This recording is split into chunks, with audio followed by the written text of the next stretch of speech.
اگر ہم بات کرتے ہیں گلگت بلتستان میں میڈیا کا کیا کردار ہے، کیا رول ہے، بہت سے ٹی وی چینلز ایسے ہیں جن کا تو سرے سے رپورٹر ہی نہیں ہے۔ بھارتی میڈیا اس علاقے کو کور کرتا ہے اور کور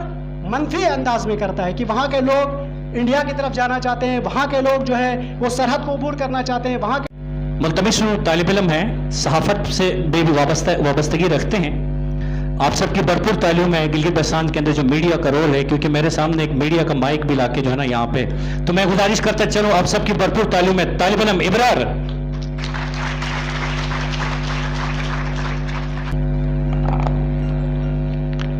پہاڑی سلسلے چاروں طرف ہیں، بیچ میں ہم ہیں، مثالے گوہر نایاب ہم پتھر میں رہتے ہیں۔ سب سے پہلے تو میں تمام مہمانوں کا اور آپ تمام کا جو یہاں پر تشریف رکھتے ہیں شکریہ ادا کروں گا، اور منتظمین کو مبارکباد پیش کرتا ہوں کہ ایک عرصے سے یہ جو سلسلہ رکا تھا اس کو پھر سے کنٹینیو کیا اور یہاں پر اس تقریب کو سجایا، اور جس نے بھی اس میں کاوش اور جس کا بھی کردار ہے میں ان سب کو مبارکباد پیش کرتا ہوں۔ مجھے جس موضوع پر لب کشائی کرنے کو کہا گیا ہے وہ ہے رول آف میڈیا ان گلگت بلتستان۔ گلگت بلتستان میں میڈیا کا کیسا کردار ہے؟ اچھا، میڈیا کا جب ہم تذکرہ کرتے ہیں تو میڈیا کا کام عوامی ایشوز کو ہائی لائٹ کرنا اور مقتدر اعلیٰ تک پہنچانا، نمائندوں تک پہنچانا، یہ میڈیا کا ایک اہم کام ہے۔ اور دوسرا کام جو میڈیا کر سکتا ہے وہ یہ کہ علاقے کی ترقی اور علاقے کی تعمیر میں حصہ لے۔ اگر ہم بات کرتے ہیں گلگت بلتستان میں میڈیا کا کیا کردار ہے، کیا رول ہے، تو ہم سب ٹیلی ویژن دیکھتے ہیں، ہم سب ٹی وی کی سکرینز میں ہوتے ہیں، تو ہم دیکھتے ہیں کہ گلگت بلتستان کے حوالے سے دو طرح کی خبریں آپ کو دیکھنے کو ملتی ہیں، یا دو طرح کے پیکیجز یا رپورٹس آپ جو بھی دیکھتے ہیں وہ دو طرح کی ہوتی ہیں۔ ایک تو وہاں کی سیاحت کے حوالے سے آپ کو دیکھنے کو ملے گا، اور دوسرا یہ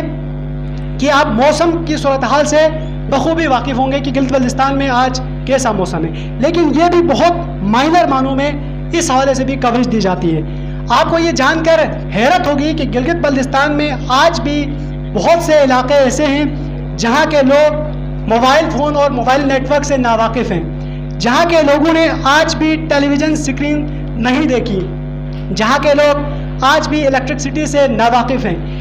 اس حد تک مسائل میں گرا ہوا ہونے کے باوجود دنیا کو گلگت بلتستان کے مسائل نظر نہیں آتے، جس کی وجہ ہمارا میڈیا ہے۔ ہمارا میڈیا گلگت بلتستان کو اس حوالے سے مکمل طور پر نظر انداز کرتا ہے۔ جب مجھے یہ موضوع دیا گیا تو میں نے مختلف ٹی وی رپورٹرز کے انٹرویوز کیے،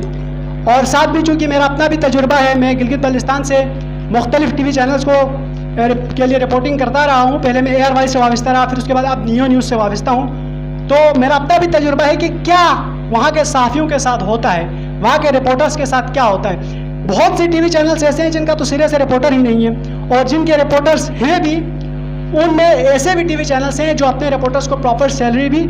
پے نہیں کرتے، تو بہت کم ٹی وی چینل اپنے ٹی وی رپورٹرز کو سیلری پے کرتے ہیں۔ تو آپ اسی سے اندازہ لگا لیں کہ کیا وہ صحافی گلگت بلتستان کی کنٹریبیوشن میں اپنا رول، اپنا حصہ ڈال پائے گا، جسے سیلری ہی نہیں ملتی، جس کا گھر ہی نہیں چلتا اس پیشے سے، تو وہ رفتہ رفتہ اس پیشے کو خیر بات کہتا ہے۔ اور یہی وجہ ہے کہ آپ کو میڈیا میں گلگت بلتستان کے بہت کم اسٹوڈنٹ مین اسٹریم میڈیا میں نظر آئیں گے۔ آپ کو ڈپارٹمنٹس میں تو نظر آئیں گے، جو کمیونیکیشن کا ڈپارٹمنٹ ہے، آپ کو ماس کمیونیکیشن میں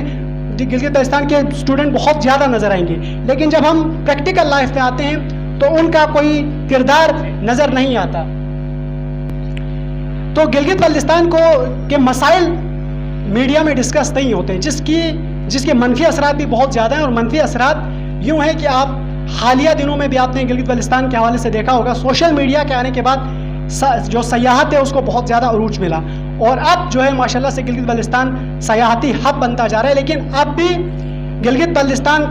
کے 40% ایسے علاقے ہیں جنہیں ڈسکور کرنا ہے، جنہیں میڈیا کی نظروں کے سامنے لانا ہے، لیکن وہ علاقے میڈیا کی نظروں سے اوجھل ہیں، لوگوں کی نظروں سے اوجھل ہیں، اور انتہائی خوبصورت ہونے کے باوجود بھی ہم انہیں دنیا کے سامنے پریزنٹ نہیں کر پا رہے ہیں۔ تو میڈیا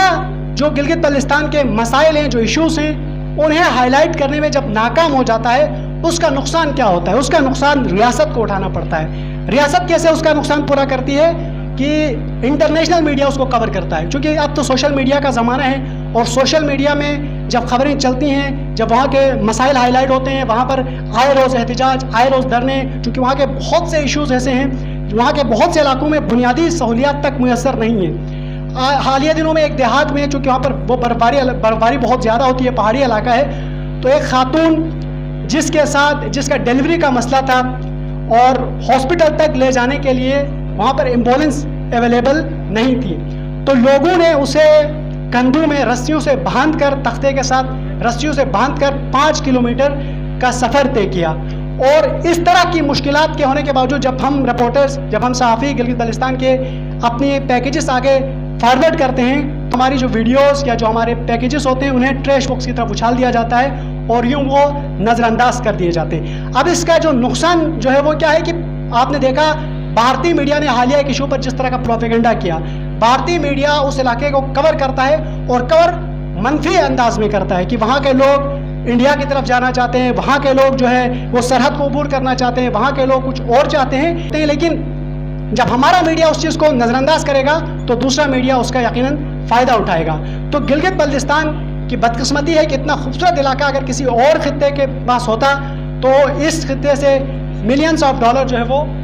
ملینز آف ڈالرز ارن کیے جا سکتے تھے، لیکن سوشل میڈیا کے آنے کے بعد ہی ہمارا مین اسٹریم میڈیا بھی کچھ حد تک اس طرح متوجہ ہوا۔ تاہم اب بھی گلگت بلتستان کے 40%، جیسے کہ میں نے پہلے کہا، علاقے ایسے ہیں جنہیں ڈسکور کرنا ہے، جن کی خوبصورتی دنیا کے سامنے لانا باقی ہے۔ تو میڈیا اگر اپنا اچھا کردار ادا کرے گا تو نہ صرف گلگت بلتستان کے حق میں ہے، یہ پاکستان میں بھی کے حق میں بھی ہے کہ وہاں سے جو انٹرنیشنل پروپیگنڈا ہو رہا ہے اس کا بھرپور جواب دیا جا سکتا ہے۔ تو وہاں پر جو مسائل کا تذکرہ پہلے سے ہمارے دوستوں نے کیا کہ وہاں جو یونیورسٹیز ہیں ان کا سٹیٹس گلگت بلتستان کے صوبے جیسا سٹیٹس ہے، جس طرح کا سٹیٹس صوبے کو دیا گیا ہے کہ ایک ایسا بے آئین صوبہ وہاں کے لوگوں کو دیا گیا، بالکل یونیورسٹیز بھی ایسی ہیں جہاں پر ڈپارٹمنٹس ہے ہی نہیں۔ ہم سب اگر یہاں پر ہیں تو خوشی سے نہیں ہے، ہمیں اپنے گھروں سے دور ہو کر یہاں آنا پڑتا ہے، تو ہمیں یہ نہیں کہ ہم خود سے آئے ہیں، ہمیں مجبوراً یہاں آنا پڑتا ہے اور ہم مجبوری کے طور پر یہاں آ کر ان ڈپارٹمنٹس میں داخلہ لیتے ہیں، اور پھر ان ڈپارٹمنٹس سے ہمیں داخلہ ملتا ہے جن ڈپارٹمنٹس میں دوسرے لوگ جانے کو ترجیح نہیں دیتے۔ صحافی بھرپور کوشش کرتے ہیں لیکن صحافیوں کی تمام تر کاوشوں کو چینل مالکان ٹریش باکس کی طرف اچھالتے ہیں، جس کی وجوہات ایک تو TRP ہے، وہاں کے لوگ چونکہ وہاں پر سرمایہ دار اتنے زیادہ نہیں ہیں تو اشتہارات کا بھی چکر ہوتا ہے، اور جس کی وجہ سے وہاں کے مسائل کو اس طرح سے ترجیح نہیں دی جاتی جس طرح دوسرے علاقوں کو دی جاتی ہے۔ وہاں عام طور پر ہم دیکھتے ہیں کہ بلی مر جاتی ہے تو اس کی بریکنگ نیوز، میں نے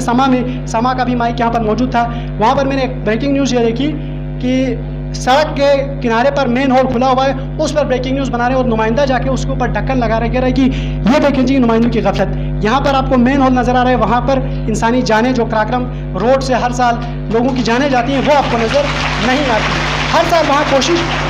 وہاں سینکڑوں مسافر جو ہے وہ مر جاتے ہیں ایکسیڈنٹ کی وجہ سے، وہ آپ کو نظر نہیں آتے۔ سینکڑوں سیاح اس وجہ سے گلگت بلتستان نہیں آ پاتے کیونکہ وہاں پر ایک تو جو روڈ کا سٹرکچر ہے وہ نہایت ہی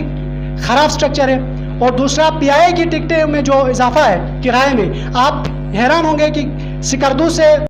کا جو راستہ ہے تھرو ایئر 40 منٹ کا ہوتا ہے، جبکہ کراچی سے اسلام آباد کا تقریباً 1 گھنٹہ سے زائد کا ہوتا ہے، لیکن ان دونوں ہی اتنے بڑے ڈفرینس کے باوجود آپ کرایوں میں خاطر خواہ فرق دیکھیں گے۔ عام بندہ یہاں سے وہاں سفر نہیں کر سکتا۔ تو مجھے پرچہ یہ کہ میں شارٹ کر لوں، بس آخر میں یہ کہوں گا کہ زباں پر بے وفائی کے گلے شکوے تو ہے، لیکن میں اپنے دل کے ہر گوشے میں پاکستان رکھتا ہوں۔ بہت شکریہ۔